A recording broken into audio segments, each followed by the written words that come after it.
tayo papayag dyan na hindi mapanagot ang mastermind. Sino bang makakapagtanggi na ang mastermind dito sa korupsyon na ito ay si President Bongbong Marcos? Sinabi na rin yan mismo ng kanyang mga dating kakampi. May detalyadong mga kwento. May delivery ng package, mali-maletang salapi sa kanila. May tatanggi ba natin yan kung sa normal nga, napatayan tapos yung gunman umamin mismo na merong mastermind? Hindi mo ba paniniwalaan yung sinabi ng gunman? Siyempre, paniniwalaan mo.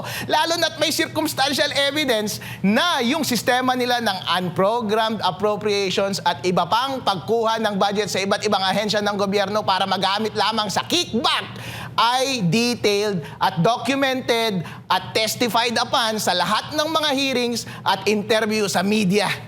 Kompleto po ang ating ebidensya, hindi nila maitatanggi iyan. Opo, dito naman po sa, kasi parang hindi natutugma doon sa naging panawagan mismo ng Vice Chairman ng Committee on Justice nung nakapanayam namin siya dito sa SMNI, talagang naghihimok pa sila after nitong isang yung pinakaunang impeachment complaint. Naghihimok pa sila, sa lahat ng may mga complaint ba dyan, maghain na kayo. Yet, marami na, dagdag na dalawa yung naghain, yun nga, sad to say, hindi kayo napagbigyan na tanggapin yung complaint. Mga mambobola lang tong mga ito. Hoy, hindi nyo kami girlfriend para bola-bolahin. Kung talagang sincero kayo sa inyong pangako na tatanggapin nyo talaga, dapat tinanggap ninyo yung dalawang impeachment complaint na maayos ngayong araw na ito. Mga sinungaling kayo.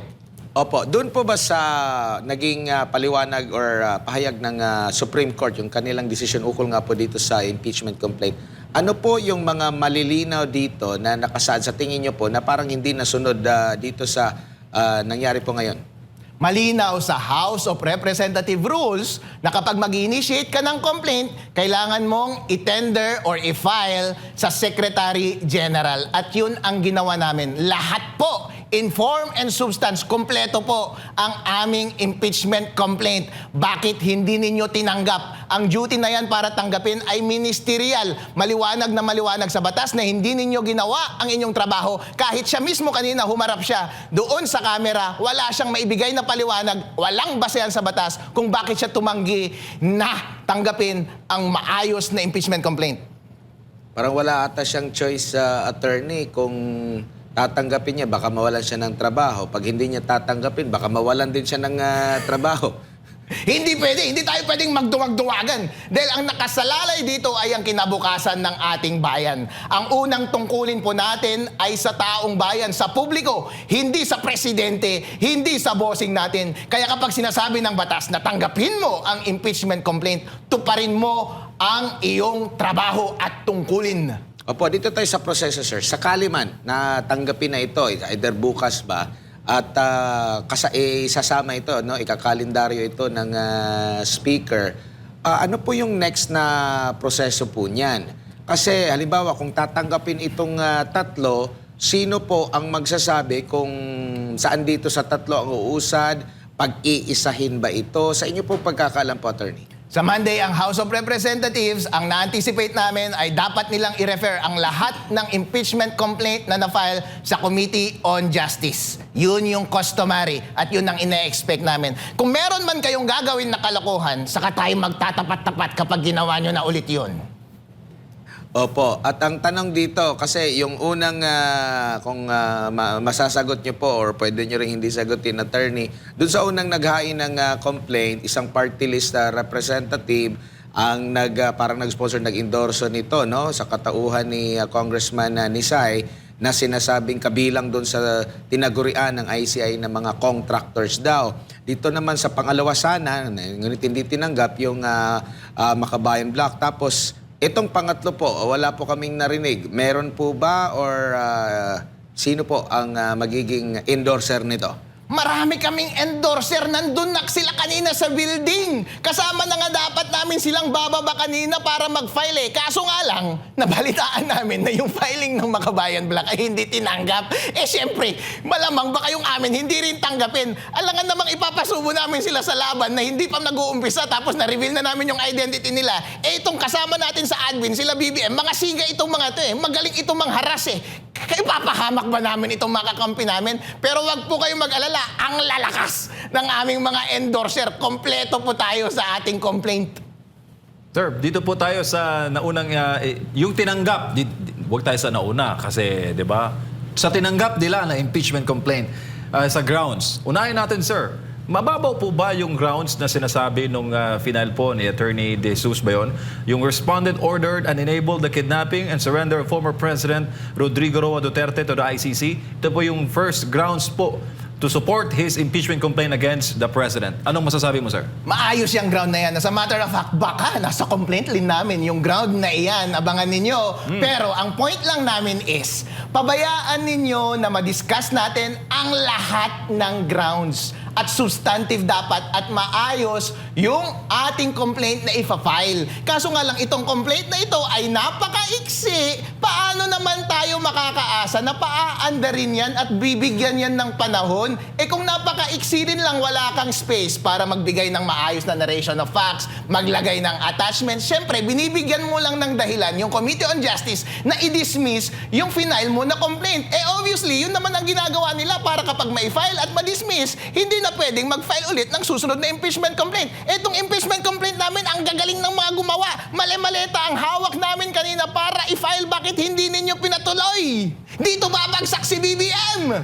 Oo, at for the record, sir, ay sinubukan namin ng SMNA News na kunin po ang pahayag ni dating PCO Secretary, ngayon po ay House Secretary General Cheloy Garafil, at sa mga oras na ito ay hindi pa po namin nakukuha, pero nabasa niya na po ang aming mensahe para po mabigyan din siya ng patas na panahon na sabihin naman ang panig ng House of Representatives sa mga paksang na ito na napaka-importante, attorney, sa araw-araw na pamumuhay ng ating mga kababayan. Yun, baka out of the country pa, idol. Kasi sabi nga ni Atty. Topacio kanina, hindi ba't illegal na pumunta sa Taiwan ang mga public officials dahil sa ating One China policy? Isang kalokohan na naman na ginagawa nila ito. It's either illegal na pumunta siya sa Taiwan or hindi totoong pumunta siya sa Taiwan. Hindi natin alam. Opo, sir, ito pong sinasabi na mag-trigger ng one-year bar rule sa 2027 bilang pong nasa politika din, attorney.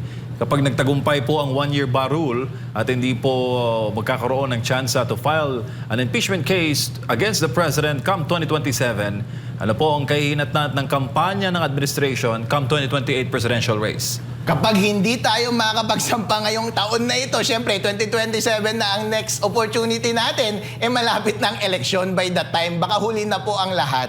Kapag gumagawa po tayo ng tama para ituwid ang lahat ng kamalian sa gobyerno, wala pong mas magandang panahon kaysa sa panahong ngayon. Kaya hindi pwede nating sabihin na saka na, sa susunod na lang ulit, pagbigyan mo muna yung una, hindi po. Dahil karapatan po ito ng taong bayan. Ito po ang totoong boses ng bawat Pilipino dito naka-embody sa impeachment complaint na ito. Kaya bigyan niyo po ng due process, bigyan ninyo ng tenga ang boses ng taong bayan. Huwag niyo silang patahimikin sa unang pagkakataon lamang. Hindi niyo man lang narinig ang kanilang mga argumento. Hindi niyo man lang kami binigyan ng pagkakataon na i-argue ang case namin laban sa presidente sa harap ng taong bayan. Opo, ba sir, last year naglabas ng desisyon ang Supreme Court laban naman doon sa ginawa na proseso, sinita nila ang House of Representatives doon sa impeachment naman kay Vice President Sara Duterte. Pag dumakbo kayong Supreme Court, sir, the same pa rin. HREP pa rin ang nai-involve. Anong tingin niyo na mangyayari? Hindi natin alam kung anong nangyayari sa ating gobyerno ngayon. Ang alam lang natin ay mahilig silang gumawa ng kalokohan. Pero please lang, sa pagkakataong ito, sir, pagbigyan nyo siya na yung impeachment complaint laban kay BBM. Hindi pwedeng sunod-sunod ang mga ginagawa ninyong kalokohan laban sa taong bayan. Ito na po ang tanging boses ng bawat Pilipino, ng buong Pilipinas. Wala nang iba silang pagkakataon na maayos para idulog ang kanilang mga hinaing, kundi sa pamamagitan lamang ng impeachment complaint na ito na maayos. Bigyan niyo po sila ng pagkakataon at huwag niyo silang pigilan sa una pa lamang. Attorney, sinabi po ng, bago lang ulit si Party Armar, sinabi po ng Malacanang through Yusek Claire Castro na yung impeachment complaint ay masama po sa ekonomiya ng Pilipinas. Anong masasabi po ninyo, sir? Ang masama sa ekonomiya ng Pilipinas ay si BBM at ang kanilang pagkokorap. Sinising niyo pa kami? Hindi pa nga umaandar yung impeachment. Yung impeachment kagad ang may kasalanan. Hindi ba pwedeng ang may kasalanan ay yung korupsyon na ginagawa ninyo na pinamumunuan ng ating presidente? Opo. Attorney, meron ka bang narinig din mula sa panig ng Kamara sa liderato? Kasi nung naghain ng unang impeachment, yung tinanggap na impeachment complaint, nagsalita agad yung speaker na hindi ito usad, mali itong mga paratang. Pero dito sa ikalawa at ikatlo, wala pa tayong statement na naririnig. Siguro dahil hindi pa na tinatanggap. Si Speaker ba nagsalita niyan? Doon sa yung pinakauna, nabanggit na niya mismo ni Speaker Bogie D na naniniwala siyang walang grounds yung mga nabanggit doon sa unang impeachment. Wow, una pa lamang na-reveal na nila yung strategy nila.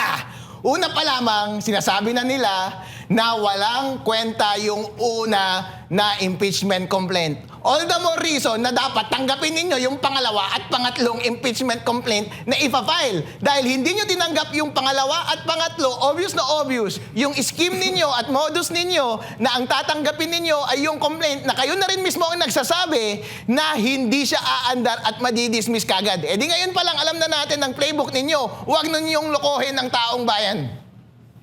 Opo, and kamusta naman yung